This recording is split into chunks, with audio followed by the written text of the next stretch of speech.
grown to hate more than anything is, so what do you do? In the last few months, young people around the world have had political awakenings, economic awakenings, violent awakenings, and perhaps now most significantly of all, a massive spiritual awakening. Every single fucking time. Not how are you, not who are you, not what are you passionate about, not what kind of person are you. No. What do you do? Where do you go to school? What do you do for work? It's like before people even decide if they want to know you, they want to know where you rank. I hate that shit. Maybe some people don't even mean anything by it, but that's what it feels like. Now I want to begin this video by opening up and sharing a personal experience that quite literally saved my life. And I don't say this lightly, could potentially save yours too.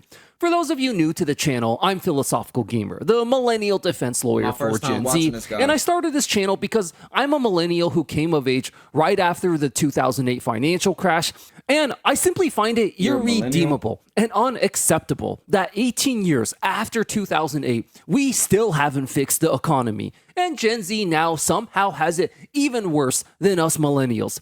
And this is mainly because our narcissistic boomer parents spent 2 decades gaslighting us that the economy is fine and we just need to work harder, instead of taking personal responsibility themselves and fixing the economy that they themselves ruin.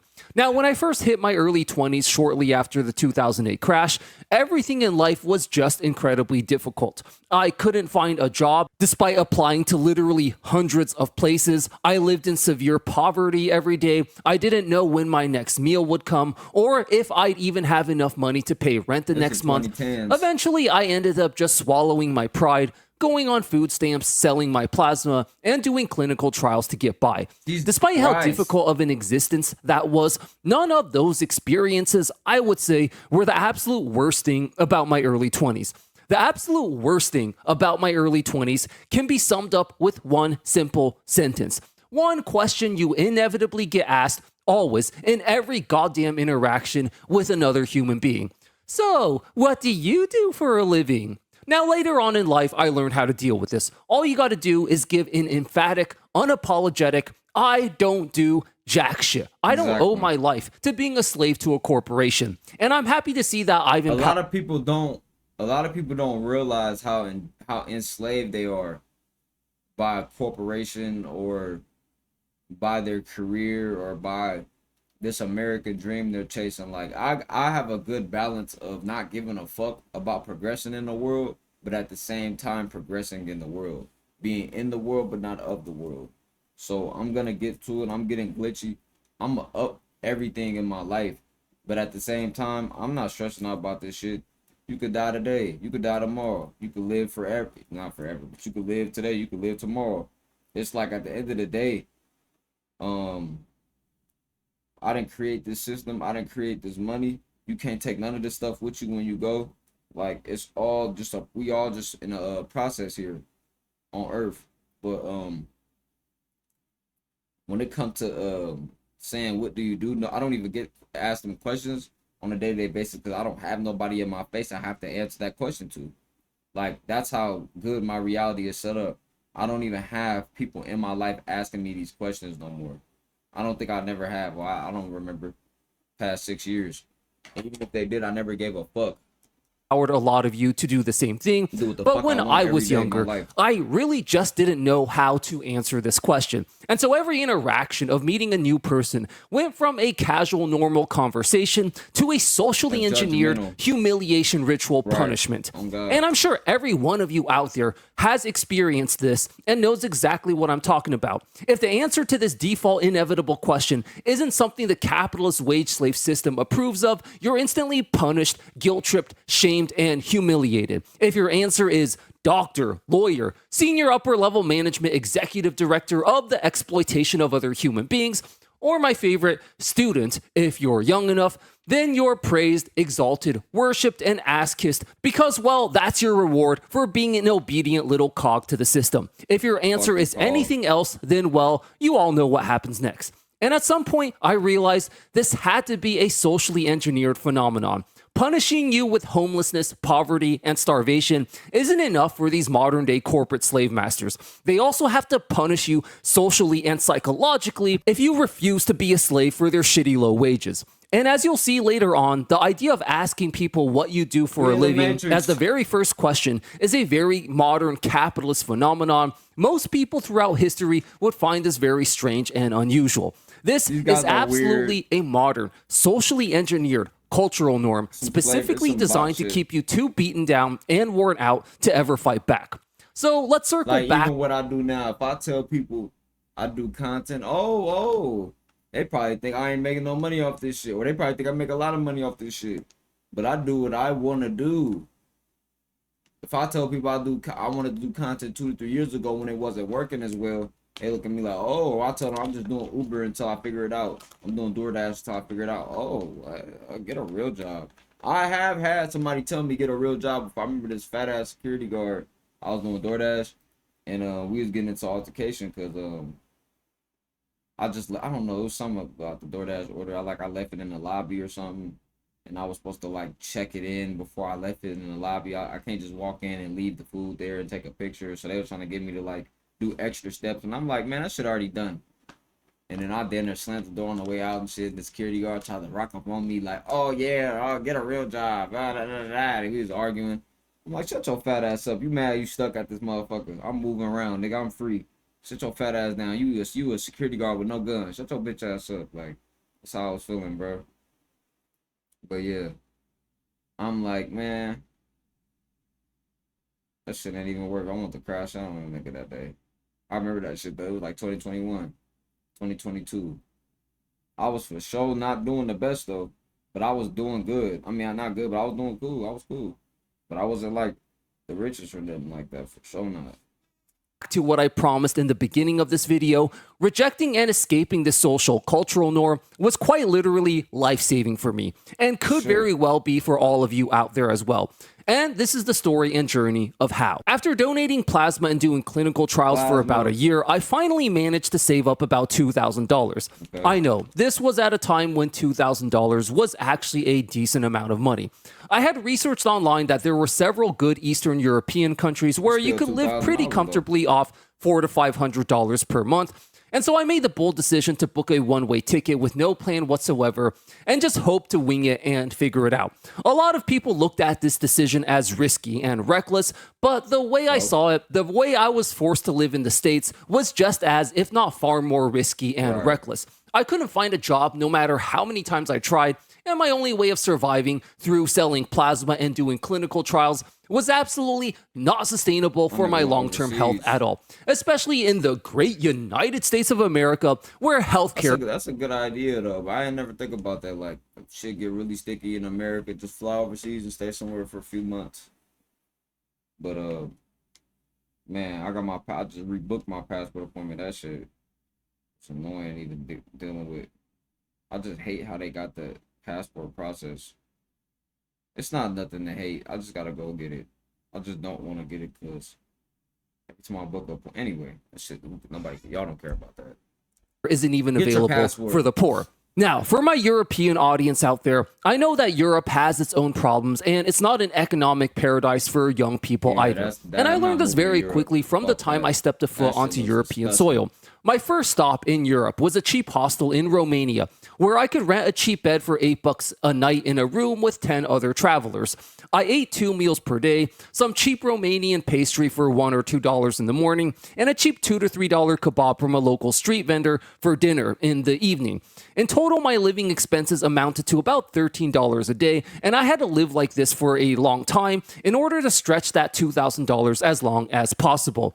So in terms of my material conditions, not much actually changed from my situation in the US. Bro. I was still living in poverty, still eating the cheapest foods, still sharing a room with even more roommates, in fact. And yet, despite the fact that my material conditions were just as bad or even worse, my mental health and overall happiness when I was living in this cheap hostel in Romania did a complete 180 and improved in the most transformative way imaginable. In the US, I wasn't just poor. I was depressed and even suicidal at times on top of that.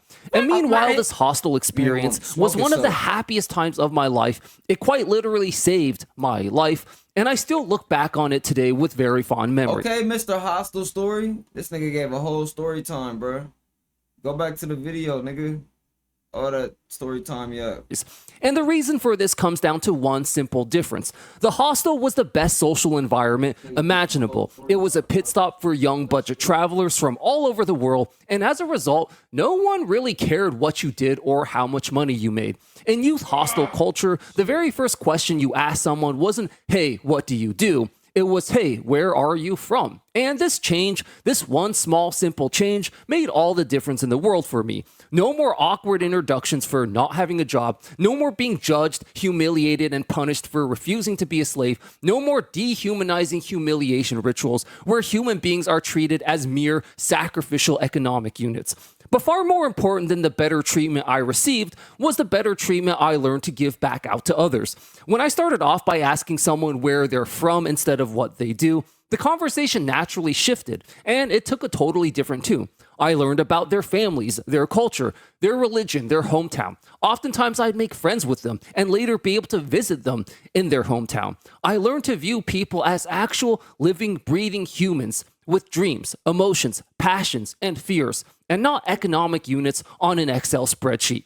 And it made me realize how perverse, shallow, and empty the entire conversation becomes when the very first question is, "What do you do for a living?" Instantly and immediately, a genuine human interaction feels like a shallow business transaction. And as the young Gen Z Chad said in the beginning of this video, you're already sizing people up as a potential connection, a business partner, an economic transaction before you even get to know them as a human being. And this was the beginning of an upwards virtuous cycle that was literally a lifesaver. Others saw me not as an economic unit, but as a fellow young traveler still finding himself and figuring life out. And as a real human being, I then was able to do the same for others. And this not only lifted me out of my personal depression and loneliness, but I was able to build the necessary social skills, confidence, and assertiveness to turn my life around. It's the reason I was able to survive all those years and eventually be able to start this YouTube channel even. Hey guys, we noticed something very interesting in the YouTube analytics. Is to simply subscribe if you haven't already. Thank you all so much, guys. We really, truly appreciate it. And I just can't help but wonder if this simple cultural shift of asking just a different question the first time you meet someone made such a difference for me in one small youth hostel. What would happen if we were to spread the spiritual awakening throughout the entire world? Well, fortunately for us, this might actually be a lot easier than it sounds. We've talked a lot about revolutionary change on this channel. Political revolutions. Do you know how many people inspire people to change their life just by believing in themselves? You know how many people I used to watch that changed their life, that inspired me to change my life? And you know how many people that I inspired to change their life because they watch me change my life? And etc. and etc. etc. That's why Tupac said, "I might not change the world, but I'm gonna spark the brain."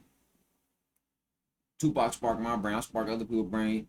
Like everybody sparks each other's brain. We all bouncing off each other. That's why when you see somebody like a celebrity come on social media and just do a lot of bullshit or just they slop out, it's like, what the fuck are you doing? When you see niggas like the Shay Frost and Rakai doing white chicks and people doing all this weird shit, it's like, why are you doing all this weird shit? And you could be motivational. You could be inspirational, bro. You know what I'm saying? What up, BZ? You could be motivational. You could be inspirational. But instead you choose to be a degenerate slop when all we got is depression, and all they trying to do is push fear, depression, anxiety, all these lower things to steal our energy. Like, be a motivation out here, bro. Economic revolutions, even violent revolutions at times. But perhaps the most powerful and simultaneously also the easiest revolution to pull off would be a spiritual revolution. Political revolutions are messy and can take years to implement real change. Violent revolutions have obvious severe consequences, which is why I refuse to call for one, despite some of my audience clamoring for it. Yeah. But a spiritual violent revolution till your brothers die in your face, bro. How you gonna live in a new tribe and all your brothers dead from war? You gotta prevent war, bro. What do you think politics is for? We should be able to conduct ourselves as human beings without killing each other. That shit is primitive when you think about it. but it's spiritual at the same time. But I'm saying, like, niggas should be able to build up a bigger civilization before, like, niggas want to go to war right now. It's like, we haven't even built nothing to fight and die about. We just crashing out. Like, niggas just want to crash out because they want to deal with life. You got to build a system. The real war is building a system, taking the earth back, building organicness back. Niggas ain't tried to build them pyramids yet. Nigga, we still in Memphis. We still in the ancient lands. They still in South Carolina. I be thinking about all them black folks in the South, all them black folks up north and whatever. They don't come together and govern themselves. That's y'all fault. It's all there. Especially when you move to somewhere like Arizona or you in the middle of the desert. I'm from California, so I got a different perspective. But when you go to the South, people like, it's all black people here. Y'all should be governing yourself. Y'all should have your own communities, your own stores. You just don't do it. Why? Because we can't. We're being dissembled from a higher level, but at the same time, like, when is niggas gonna take accountability on the day-to-day? But most people that's gonna take accountability, you gotta move as an individual. Revolution that changes the very way we treat our fellow human beings, we could honestly start this instantly with no money or resources required. No need to risk our lives in a violent revolution. And all it takes really is a simple mindset shift. The next time you meet someone or even reconnect with people you already know, simply ask them a question other than the corporate generic, "So, what do you do?" Ask them, "What do you like to do for fun? What are your hobbies and passions? What do you want to make out of this life?" Or, I don't know, even come up with your own good questions to kick off the conversation. We're all clearly sick of the way things are right now.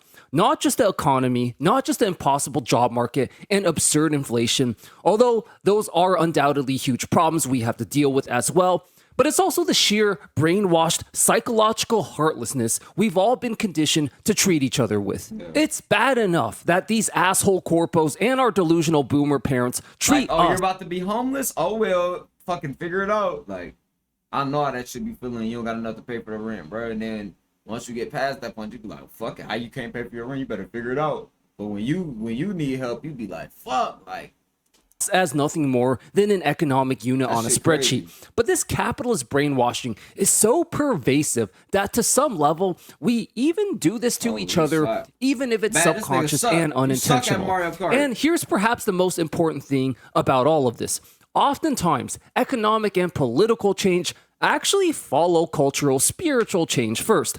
There's a massive reckoning going on in American politics right now, with Democratic, quote-unquote, socialist candidates gaining even more power now. I use the term socialist very loosely here because even the most radical socialist in America is extremely economically conservative by global and historical standards. Right. But this new political revolution didn't come out of nowhere. It happened after years of Gen Z completely changing social and cultural views around the idea of work and productivity. Within a few short years, you guys turned the 9 to 5 from a symbol of pride into a joke and a meme. You turned the idea of climbing the corporate ladder that boomers were once proud of into a modern representation of being a corporate slave. Once people start rejecting the underlying cultural expectations, political and economic change almost always eventually follows. And this life-changing cultural shift can begin with one simple question. Just one simple change in the way you meet people. Next time you meet someone for the first time, instead of asking them what they do, ask them literally anything else. Anything that would help you deprogram from this toxic capitalist culture we've been brainwashed with. Yeah. Anything that would help you see the other person as a real human being and not a number, a title to be exploited for corporate profits. And in a few years, maybe even less, if we get to a point where the social norm is not to ask someone what their job is at the very first question, I just get the feeling that we would be in a much, much better place and living in a much, much more pleasant world. Tall forever. So the whole construct of what's your job, how do you make a living, doesn't really apply to ancient Egypt. This is a very modern way of understanding what professions are. Ancient Egypt? That should never apply to no timeline. What can you do is a different thing. What do you do? Bro, people back then had skills, but before let's just say industrial revolution or this whole new world order, nobody was like, yeah, I'm a contractor or I'm a this. Like, you might have had like titles and names of what people did, but it wasn't like, yeah, I'm a I construct buildings and I get paid 55 an hour. Like, no, I'm into agriculture. I'm into architecture. I'm into the arts. But it wasn't like, nigga, or I'm into ancient mysteries. Like, people were in, Nikola Tesla was broke. That nigga was broke as fuck. Studying all that ancient free energy shit. Ain't give him no fiat for that, nigga. So, and he's technically one of the greatest minds. He just got old. He just got old tech. That's another character. That shit. I feel like Nikola Tesla is to cover up Tartaria. When you think about it, it's to cover up an ancient civilization. That's what they do. They put a whole civilization, a whole timeline and an era into one person. Like, no, what the fuck? This shit was way bigger than Tesla, bro. This shit was way bigger than Edison and Tesla, stealing Tesla patents. No, everybody had free energy. Everybody, nigga. China, Europe, Australia, nigga, South America, America, North America, Canada, nigga, Central America. Everybody had free energy. Africa, what the fuck happened? That's the question. Fuck Tesla. What happened to the free energy around the planet, nigga? It's only in these days where people be like, yeah, I do this. I make 300. That like this lady, this black woman went on my page and was like, yeah, because I made a video reacting to how this woman said that you need to have $300,000 at 25 years old and be stable. And somebody, I'm like, bro, who? The average person isn't making $100,000. And the lady in my account's like, I made $300,000 in my government contract. That's what's up. But like, who cares? Like, okay, you make $300,000 on your government contract. That's cool. I understand that. I had a friend that did contract stuff